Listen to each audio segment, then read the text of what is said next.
नमस्कार, स्वागत है आपका हमारे इस विशेष बुलेटिन में। मैं हूं रेशमा आपके साथ और मेरे साथ है मेरे सहयोगी मनीषा। आइए नजर डालते हैं इस वक्त की हेडलाइंस पर।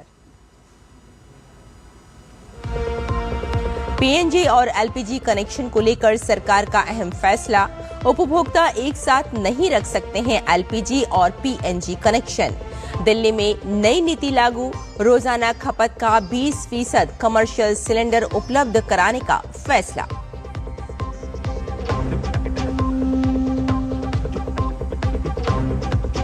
केंद्रीय गृह मंत्री अमित शाह का असम दौरा। राज्य सरकार के विभिन्न विकास कार्यों का करेंगे उद्घाटन। खानापारा में करेंगे युवा शक्ति समारोह को संबोधित।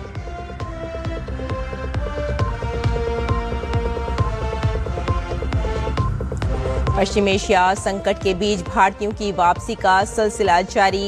एयर इंडिया और एयर इंडिया एक्सप्रेस आज संचालित करेगा 72 विशेष उड़ानें।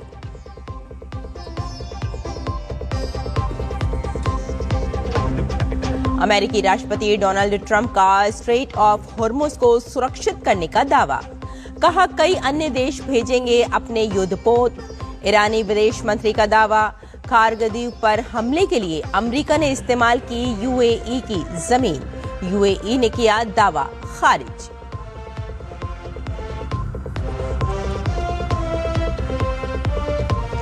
चार भारतीय मुक्केबाज पहुंचे अंडर 19 विश्व बॉक्सिंग फ्यूचर्स कप के फाइनल में। 2026 समर यूथ ओलंपिक का क्वालिफाइंग इवेंट है ये टूर्नामेंट।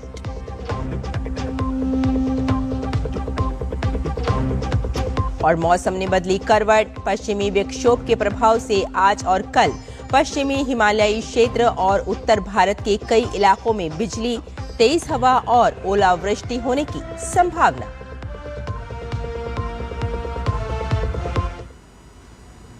और आइए अब समाचारों पर डालते हैं विस्तार से नजर। खाड़ी देशों में जारी संकट के बीच सरकार ने देश में एलपीजी और पीएनजी कनेक्शन को लेकर संशोधित आदेश जारी किया है। पेट्रोलियम एवं प्राकृतिक मंत्रालय द्वारा शनिवार को जारी एक संशोधित गैजेट में कहा गया है कि कोई भी उपभोक्ता एलपीजी और पीएनजी कनेक्शन एक साथ नहीं रख सकता है। आदेश में साफ तौर पर कहा गया है कि जिन लोगों के घर में पाइप्ड नेचुरल गैस का कनेक्शन है वे अब सरकारी तेल कंपनियों या उनके वितरकों के माध्यम से घरेलू एलपीजी कनेक्शन नहीं रख सकते और न ही एलपीजी सिलेंडर भरवा सकते हैं। सरकारी नियमों के मुताबिक अगर किसी व्यक्ति के पास पहले से पीएनजी कनेक्शन है और साथ ही घरेलू एलपीजी कनेक्शन भी है तो उसे तुरंत अपना एलपीजी कनेक्शन सरेंडर करना होगा। ये व्यवस्था सब्सिडी के दुरुपयोग को रोकने और एक ही घर में दोहरे कनेक्शन पर रोक लगाने के लिए लागू की गई है। नियम का पालन न करने पर कनेक्शन रद्द किया जा सकता है।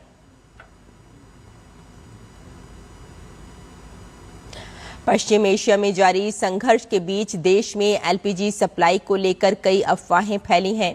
ऐसे में इंडियन ऑयल कॉरपोरेशन ने एक्स पर पोस्ट करते हुए कहा, एलपीजी की आपूर्ति स्थिर बनी हुई है और हम निर्बाध एलपीजी आपूर्ति सुनिश्चित करने के लिए 24 घंटे काम कर रहे हैं ताकि देश भर की रसोई सुचारू रूप से चलती रहे। इसके लिए उपभोक्ताओं को सलाह दी जाती है कि वे घबराएं नहीं और वितरक के परिसर में जाने से बचें। इसके बजाय घर बैठे ही आसानी से अपनी एलपीजी रिफिल बुक करें। कृपया घबराएं और बुकिंग ना करें घबराकर। समय से पहले या जल्दबाजी में की गई बुकिंग से उन लोगों के लिए सिलेंडर की डिलीवरी में देरी हो सकती है जिन्हें इसकी तत्काल आवश्यकता है। आवश्यकता पड़ने पर ही बुकिंग करें। हर रसोई को समय पर खाना पकाने का अधिकार है। सबसे चुनौतीपूर्ण समय में भी देश भर के घरों तक एलपीजी पहुंचती रहे। भारत की तेल विपणन कंपनियां निर्बाध एलपीजी आपूर्ति सुनिश्चित करने के लिए 24 घंटे काम कर रही हैं, जिससे देश भर की रसोई चलती रहे। घर पर रहें, निश्चित रहें, आपका सिलेंडर आप तक पहुंच जाएगा। केंद्रीय गृह एवं सहकारिता मंत्री अमित शाह आज असम के दौरे पर रहेंगे।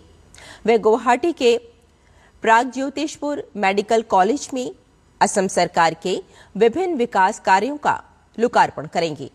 साथ ही वेटरनरी ग्राउंड खानापारा में आयोजित युवा शक्ति समारोह को संबोधित भी करेंगे।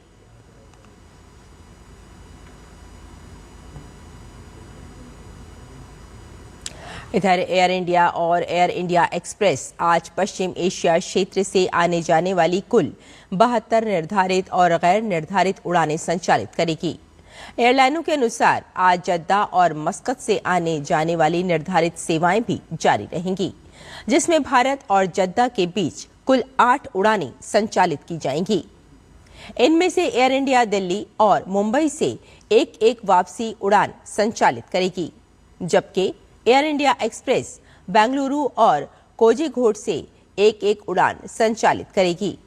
एयरलाइनों ने कहा है कि यात्रियों की सुविधा के लिए पश्चिम एशिया क्षेत्र में उड़ान सेवाओं को सुचारू रूप से जारी रखा जा रहा है।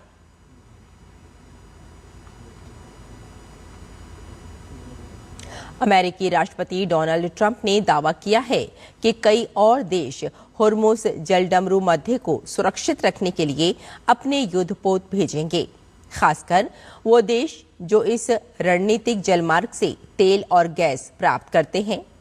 उनका कहना है कि अगर होर्मुज की मुक्त और सुरक्षित आवाजाही सुनिश्चित नहीं हुई तो दुनिया को तेल गैस आपूर्ति संकट का सामना करना पड़ेगा, क्योंकि ये जलडमरू मध्य वैश्विक ऊर्जा व्यापार का एक मुख्य मार्ग है।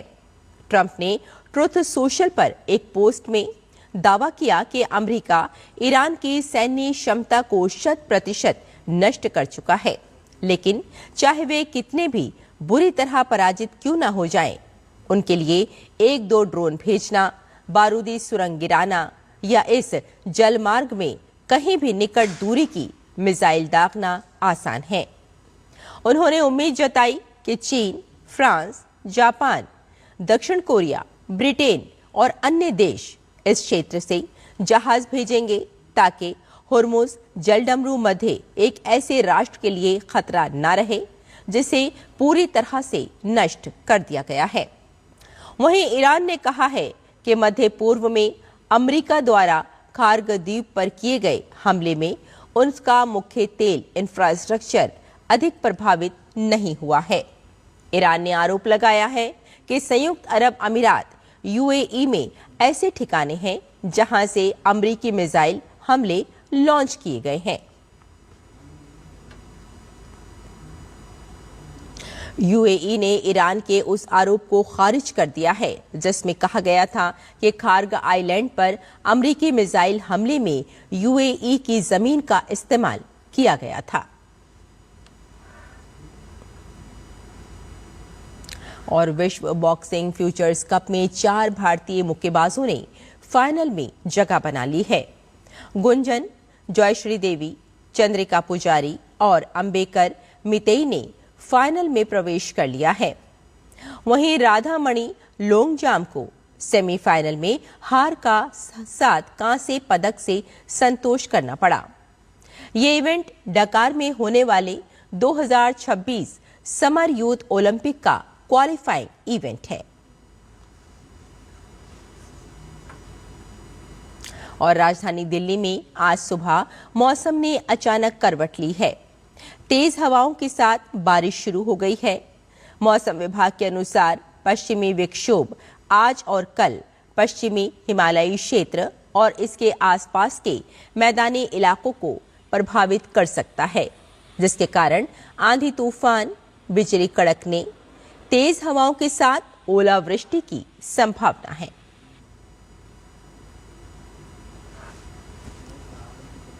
तो हमारे इस विशेष बुलेटिन में फिलहाल इतना ही। मुझे और मेरी सहयोगी मनीषा को यही अनुमति दें। नमस्कार।